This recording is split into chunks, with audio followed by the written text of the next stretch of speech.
Hello, everyone. Welcome back to the Goody Life, where life is good and everything is great.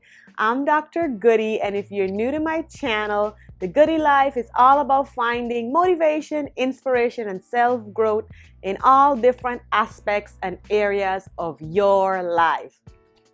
And as we start the year and we're moving along, we're in February already, but we were talking about building goals and setting up yourself for the year, having a plan, making an outline of things you want to achieve. And having goals or having things you want to achieve is the first step, and that's really great. That's the start of motivating yourself and getting things done. However, there's a few other steps I want to talk about today that we should really look at and consider when we're setting up these goals. Whether you want to call them, some people call them New Year's resolution, goals, changes. It's all about some different change that you want to do for yourself when it comes to self-improvement and well-being. So today I wanted to break those steps down in how you can achieve your goals and what you have to do and what you have to consider when it comes to making it come true, to achieving the things you want in life. Because a lot of times we set ourselves up for these high achievements, but we never consider some of the steps or explore whether those things are possible. So today we're going to break that down. Now, you can have any goals you want, and you can use the same step, the same format. However, if you're thinking about what should you work on, or you just want to work on something, that's what the Goody Life is all about. It's about 5 different areas of personal growth and development. And each of those areas, I have broken them down into different categories. So for example, I have an area where it's all about relationship. And I talk about relationship with yourself, relationship with family and friends, and identifying healthy and unhealthy relationship.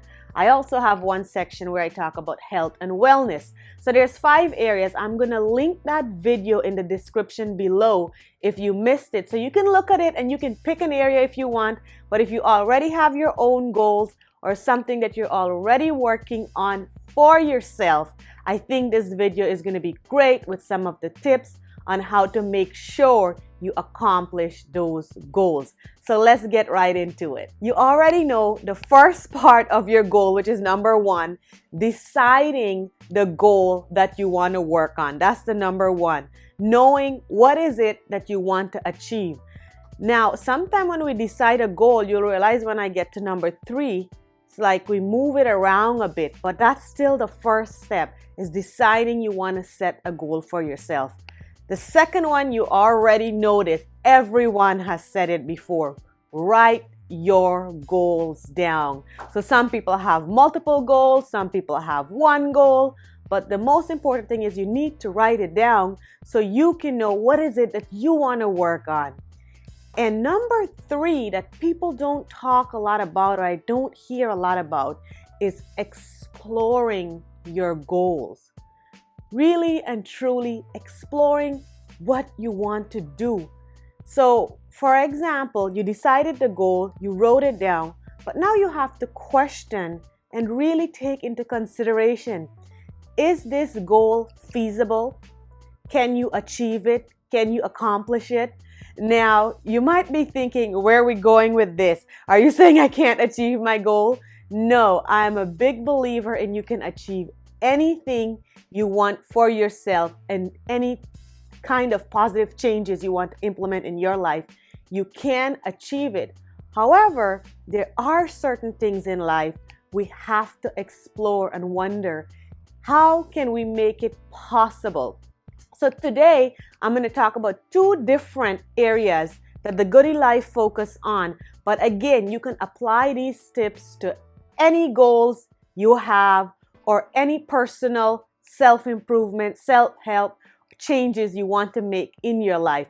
Follow these steps, and I am pretty sure you're going to be able to accomplish those things for yourself and to help you grow in a positive way. So number 3 that we're talking about is exploring. So let's look at if you have a financial goal. Let's say, for example, you want to save $5,000 at the end of the year. So that's your goal, to save $5,000. Now you decided it, you wrote it down. The next step is you have to explore it. You have to think of, can you save $5,000 and how can you make that possible? So in order to save $5,000 in a year, you would have to be saving a little bit over $400 a month to add up the $5,000. So you have to look at your income. How much do you make a year? And out of that, you also have to explore your bills. If you have a rent or a mortgage, water bill, phone bill, all these grocery bills, all these bills, you have to add them up. Then you also, I like to say, leave aside a little bit money to splurge. We all like to buy that favorite sweater or that pair of shoes once in a while for ourselves. You have to treat yourself. You don't, just to save that money, you don't want to put yourself in such a crunch time, because you're going to start to not like yourself, and that saving is not going to become very feasible or in a good way. You're going to feel strained. So you always want to make sure once you put all your bills together, then you want to leave a little bit aside for something maybe you want to buy for yourself, or for those days that you don't want to cook, so you might eat out. And you want to add all those spending money. When you add all of that up, you want to subtract it from your actual income. Now, how much are you left with? Are you left with over $400 a month that you can put away for yourself? So if you're someone who does have that ability, then great. Wait until I get to the other steps. But this is for someone who, when they add up that income, and you don't have that amount. So what do? You think about it. Okay, well, is this going to be my job for the rest of the year, and this is going to be my income? Because then you would really want to reconsider. Maybe you need to change that saving amount to something that you're able to do. That number, you may have to move it around a little bit for yourself, maybe lower it. Or maybe you're someone who have great ideas on side hustles, and you can start a side gig or a side job, or maybe you're going to get a second job. So then that way you will have that income to save for yourself. So all of this is happening in the exploring phase. You're thinking about how to make it possible, whether you're going to meet that number somehow by getting a second job, doing a side hustle, or maybe you're going to get a raise or something like that. So it's going to become possible, or maybe you want to revisit that number and either think of lowering it and saving a little bit less. Why is this important? Because if you set that number for yourself and throughout the year you're not able to meet it, you're going to slowly decline in your saving motivation, and you're not going to feel inspired to save that amount anymore, and you may not end up saving anything at all. So it's important to make sure you set up something that you have the ability to achieve. So you cannot make $25,000 a year and want to save $25,000 a year, or save $40,000 a year. It would not be possible. So that's why you want to explore and think about it. I mean, I'm not saying it's impossible. Maybe you win the lottery or something like that. But as you know, I'm not one to believe in luck. I believe in hard work and making sure you set standards and you set up yourself to achieve things and to become successful with following through on certain steps to hold yourself accountable and to be able to achieve those things. So again, in the exploring phase, you have to think about these things and explore how you can make that financial goal if you had a saving goal. So that's one area I looked at, was a financial saving for yourself. If you wanted to save money, you want to decide how much, write it down and explore what that amount is and how you can actually attain and achieve that at the end of the year for yourself. even if you had a goal for $500 and you were to save that and you were to able to do it because you set these standards up for yourself or you follow these steps, you're going to feel very happy at the end of the year for what you have accomplished, especially when you made sure you set up all these steps to where you're not going to have a strain on yourself, that you are able to do it. So that's the exploring stage, making sure that you can do it. The next step is once you look at it, whether you're saving that amount or whether you have to change the numbers up a bit or whatever you have to do, the next step, which is number 4, is creating a saving account.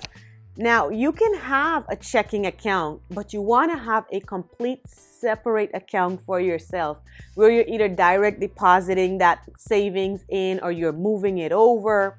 But you want to have a completely different account that when you put that income there, you don't look back at it. You don't touch it. The reason being is sometimes if you keep it in your checking account and something pops up and you want to buy it for yourself or something like that, you will throw yourself off. But if you have that money separate in a separate account for yourself, not touching it, not doing anything to it, you're more than likely to see that number or that saving get there at the end of the year. So that's the last step, is making sure you have a place where you're saving that money at, that's separate from your spending account. Now, these same tips you can apply to any areas, as I mentioned, any goals that you're working on for yourself. So let's look at another area that you can apply it to.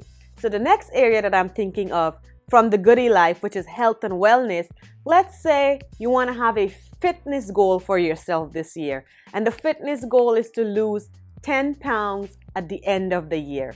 So first thing, you decide it. Second, you write it down. And third, you explore that area.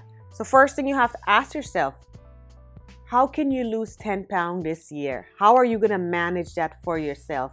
And the truth of it is, you have to also question how you've worked on it in the past.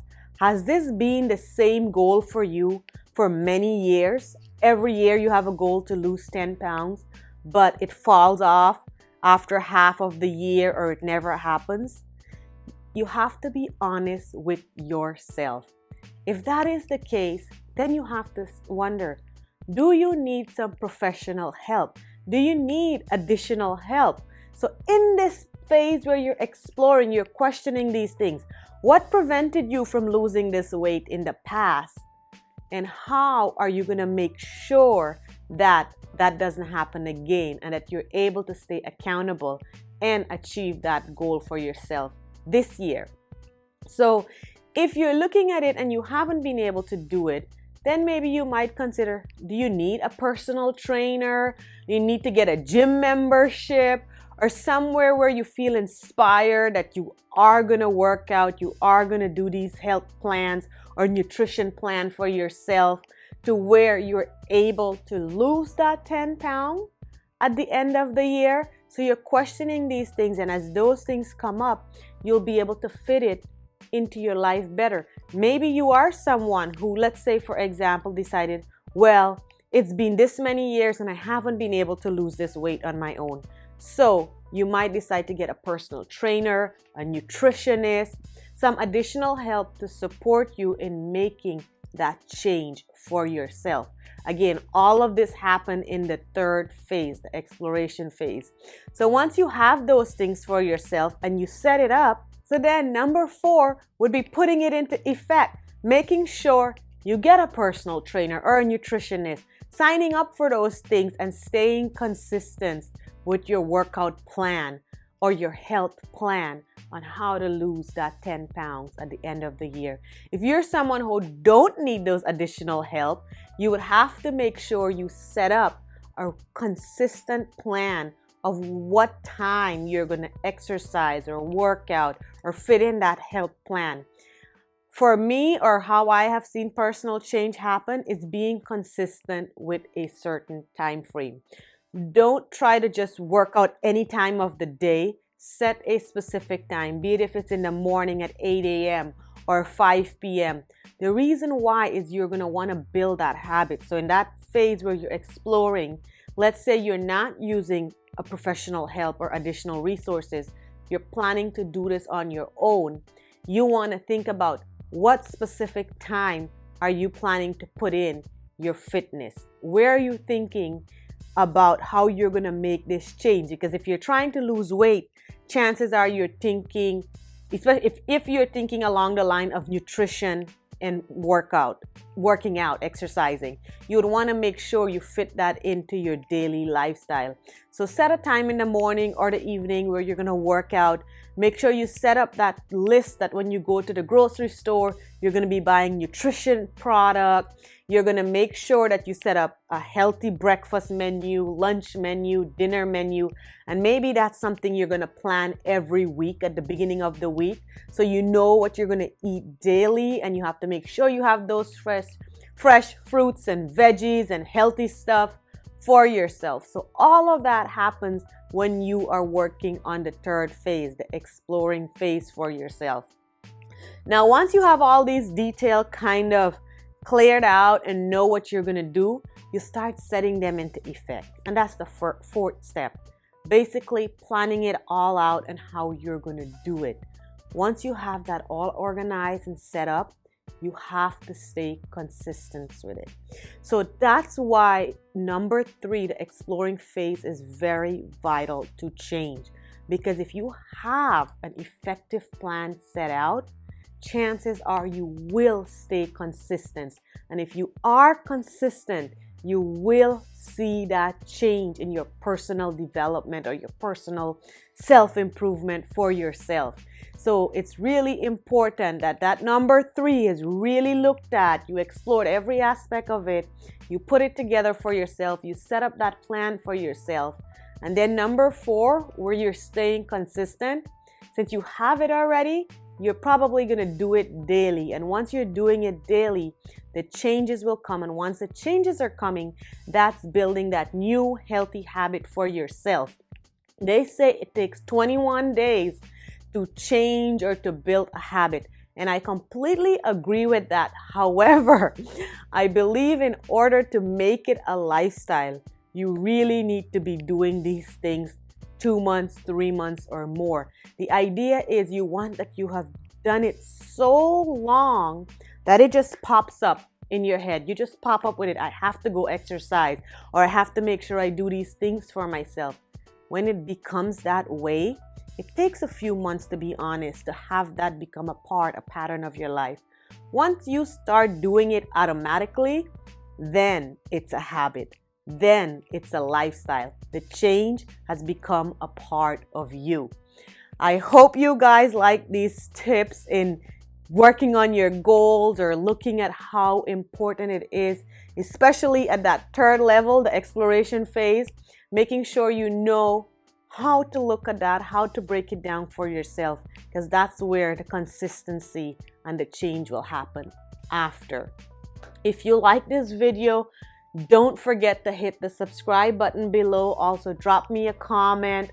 I love to hear your feedback and what you think. And I'll see you all in the next video. Bye for now.